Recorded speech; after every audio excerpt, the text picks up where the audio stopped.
So hello बालकों। शुरुआत करते हैं क्वेश्चन नंबर 101 ऑफ ऑसिलेशन से, या फिर कह सकते हैं SH आंसर ऑसिलेशन। तो ऑसिलेशन जो है वो हमें क्या कहना चाह रहा है, वो हमें ये कह रहा है कि molten wax of mass m drop on the block of mass m which is oscillating on a frictionless table as shown. Which of the following is correct statement?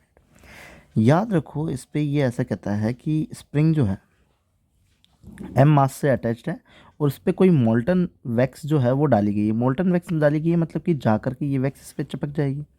तो जैसे ही चिपक जाएगी, हमें टाइम पीरियड पता है, टाइम पीरियड होता है 2π√m/k।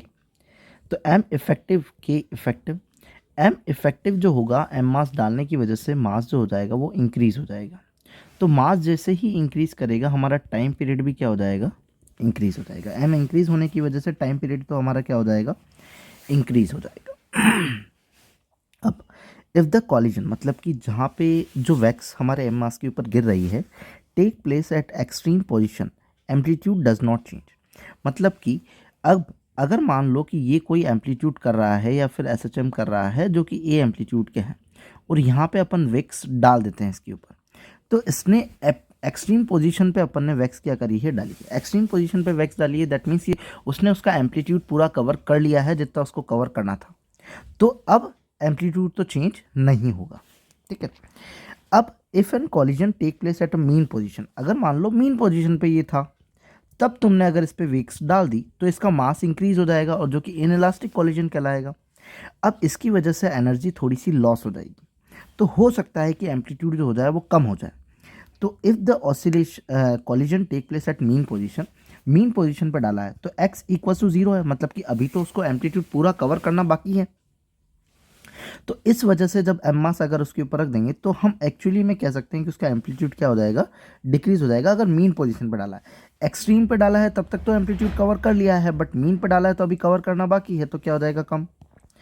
Third वाले ऑप्शन में कहता है कि if the collision take place at the mean position the time period increase. नहीं भैया, टाइम पीरियड तो इंक्रीज करेगा दोनों ही केस में, चाहे तुम एक्सट्रीम पे डालो या चाहे तुम कहाँ डालो, मीन पोजीशन पर डालो। तो ऑप्शन सारे के सारे ही क्या हो जाएंगे, हमारे करेक्ट हो जाएंगे। तो all option first second third fourth are correct options. तो ऑप्शन नंबर हो जाएगा हमारा फोर्थ। नाउ सिंपल पेंडुलम के ऊपर आ चुके हैं। सिंपल पेंडुलम का normal formula is equal to 2π√L/G। L effective कह सकते हो, G इफेक्टिव भी कह सकते हो। L जो है वो क्या है, L हम कहते हैं कि पॉइंट ऑफ अटैचमेंट से जो बॉब है उसके सेंटर ऑफ मास तक की डिस्टेंस, ठीक है। So the time period of a simple pendulum on the earth is t. It's taken to the moon. It is made to oscillate. The time period of vibration will be.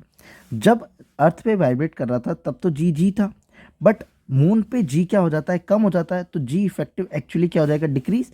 तो time period क्या हो जाएगा, increase. तो time period जो होगा more than T हो जाएगा। तो ऑप्शन नंबर कौन सा हो जाएगा, थर्ड। नो 103 की तरफ बात करें तो a mass of bob suspended in a simple pendulum is half of its initial mass, its time period will be। अब बॉब का मास जो है पहले m था, अब उसको आधा कर दिया, तो उससे कोई डिस्टेंस पे या कोई फ़र्क नहीं पड़ेगा। L और G पे इफेक्टिव होता है, तो मास को कम या ज़्यादा किया तो कोई दिक्कत नहीं है। तो वो क्या रहेगा, नॉट बी चेंज। तो कहाँ गया ये रहा, ठीक है। तो the mass of the suspend of a simple pendulum half of the initial mass, its time period will be remains unchange. तो ऑप्शन नंबर कौन सा हो जाएगा, थर्ड हो जाएगा, क्योंकि यहाँ पे अनचेंज्ड वाली जो बात है वो वैलिड नहीं है, क्योंकि मास पे डिपेंडेंसी जो है हमारी वो बॉब की बिल्कुल भी नहीं है। 104 की अगर बात करें तो वहाँ पे बोला है कि length of the simple pendulum is increase 4 times to the initial value, मतलब कि t इक्वल्स टू 2π/L/G होता है। अब लेकिन यहाँ पे इसकी लेंथ को क्या कर दिया है, 4 टाइम्स कर दिया है, तो 4L/G। The time period will respect to the previous value मतलब कि इसमें से 2 बाहर आ जाएगा, तो 2π√L/G जिसे हम पुराना वाला कह रहे हैं।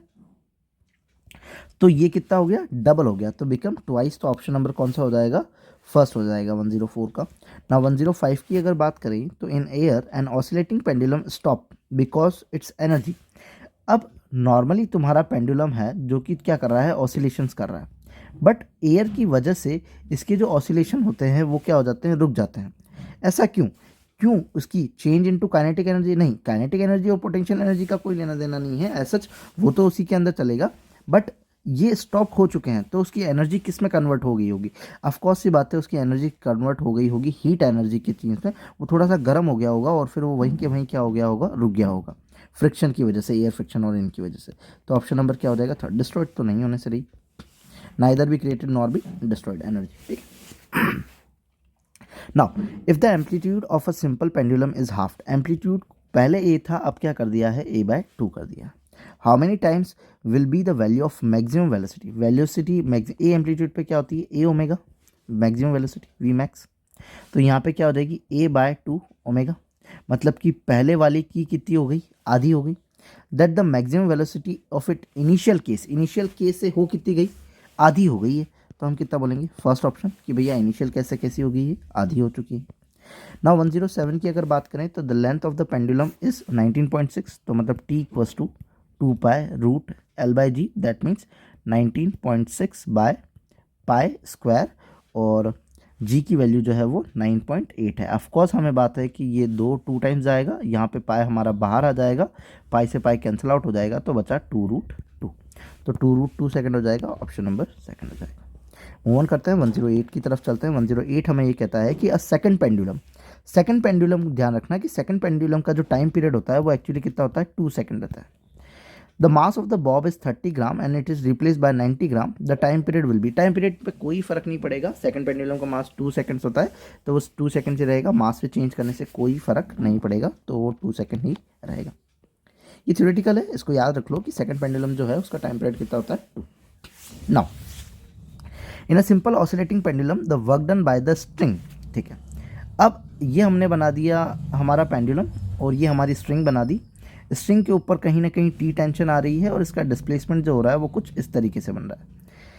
तो हमें क्या बताना है, वर्क बताना है। The simple oscillating pendulum the work done by the string in one oscillation, एक कंप्लीट ऑसिलेशन में वर्क डन कितना हो भाई, टेंशन टी ऊपर लग रही है, डिस्प्लेसमेंट इस तरफ हो रहा है, एंगल 90 डिग्री बन रहा है, वर्क डन होता है हमारा एफ डॉट एस जो कि कॉस थीटा के बराबर होता है, कॉस थीटा मतलब कि 90 पे वर्क डन क्या हो जाएगा, 0, तो हमारा ऑप्शन 4 हो जाएगा, वर्क डन क्या हो जाएगा हमारा 0 हो जाएगा।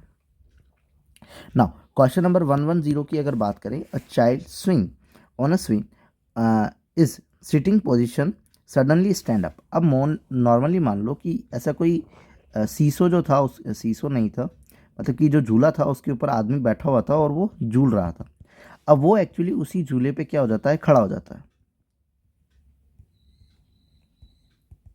तो इसका सेंटर ऑफ मास कहीं ना कहीं पहले नीचे था, अब कहीं ना कहीं ऊपर आ गया है, तो हम कहते हैं कि टाइम पीरियड ऑफ स्विंग, मतलब जो यहाँ पे पॉइंट ऑफ अटैचमेंट है सिंपल पेंडुलम की तरह ही बिहेव करेगा, t equals to 2 pi root L by G, L जो देखा जाता है वो सेंटर ऑफ मास की डिस्टेंस देखी जाती है, तो सेंटर ऑफ मास की डिस्टेंस अभी तो इसके यहाँ से इतनी है, बट जब ये खड़ा हो जाएगा तो सेंटर ऑफ मास की डिस्टेंस क्या आ जाएगी, पास आ जाएगी, दैट मीन्स कि डिस्टेंस तो क्या हो गई, कम हो गई, तो एल अगर हमारा डिक्रीज हो गया तो हमारा टाइम पीरियड भी क्या हो जाएगा, डिक्रीज हो जाएगा, so the time period will be decrease, option number second हो जाएगा।